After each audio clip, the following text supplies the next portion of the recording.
Pretend to be weak, so your enemy may grow arrogant. If the mind is willing, the flesh could go on and on without many things. What is of supreme importance in war is to attack the enemy's strategy. Do not engage an enemy more powerful than you. And if it is unavoidable and you do have to engage, then make sure you engage it on your terms, not on your enemy's terms. The clever combatant imposes his will on the enemy, but does not allow the enemy's will to be imposed on him. When the position is such that neither side will gain by making the first move, it is called temporizing ground. So the principles of warfare do not depend on the enemy not coming, but depend on our readiness against him. Do not depend on the enemy not attacking, but depend on our position that cannot be attacked.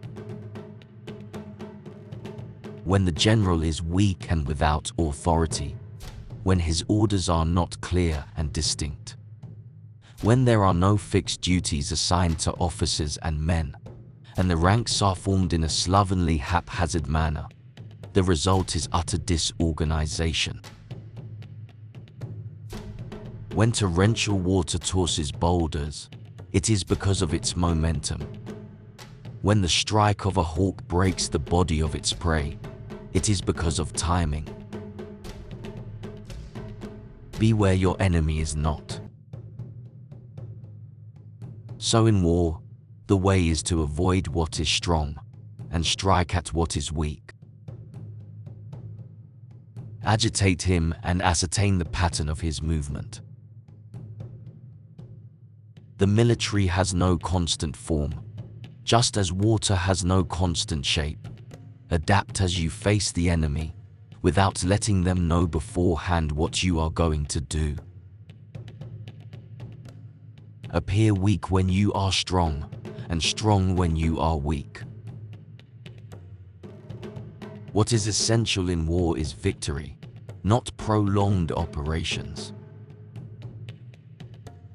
Build your opponent a golden bridge to retreat across. Know thy enemy and know thyself, and you will win 100 battles. All warfare is based on deception. If your enemy is superior, evade him. If angry, irritate him. If equally matched, fight, and if not, split and re-evaluate. Every battle is won before it is fought. You can prevent your opponent from defeating you through defense, but you cannot defeat him without taking the offensive. The nature of war is constant change. Humble words and increased preparations are signs that the enemy is about to advance. Violent language and driving forward as if to the attack are signs that he will retreat. Those who do not know the plans of competitors cannot prepare alliances. Those who do not know the lay of the land cannot maneuver their forces.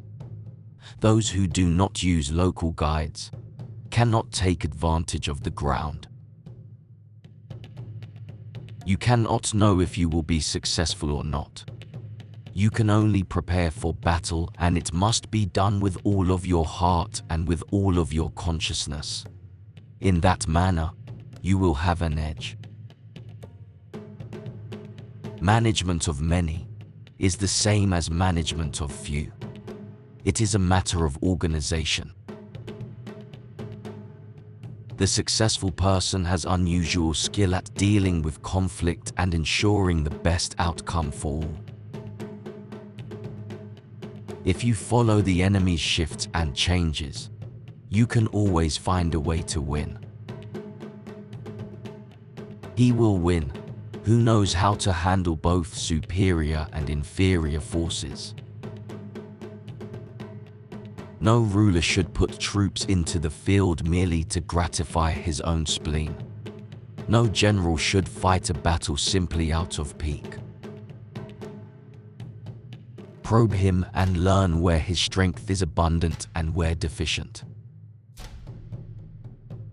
When I have won a victory, I do not repeat my tactics, but respond to circumstances in an infinite variety of ways. Plan for what is difficult while it is easy. Do what is great while it is small. The difficult things in this world must be done while they are easy. The greatest things in the world must be done while they are still small. For this reason, sages never do what is great, and this is why they achieve greatness. All warfare is based on deception. Hence, when able to attack, we must seem unable. When using our forces, we must seem inactive. When we are near, we must make the enemy believe we are far away. When far away, we must make him believe we are near.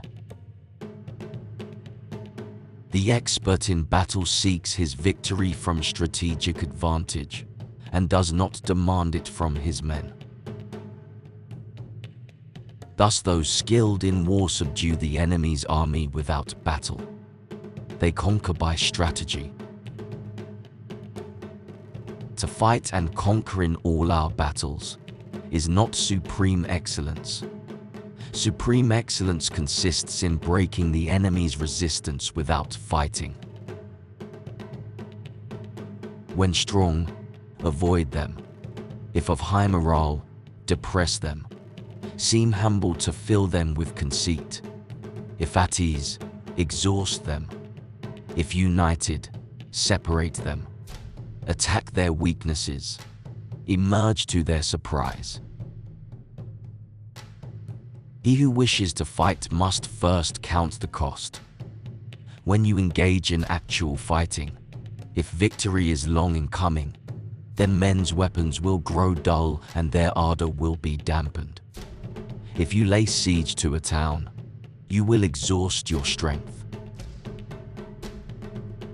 Winning isn't enough.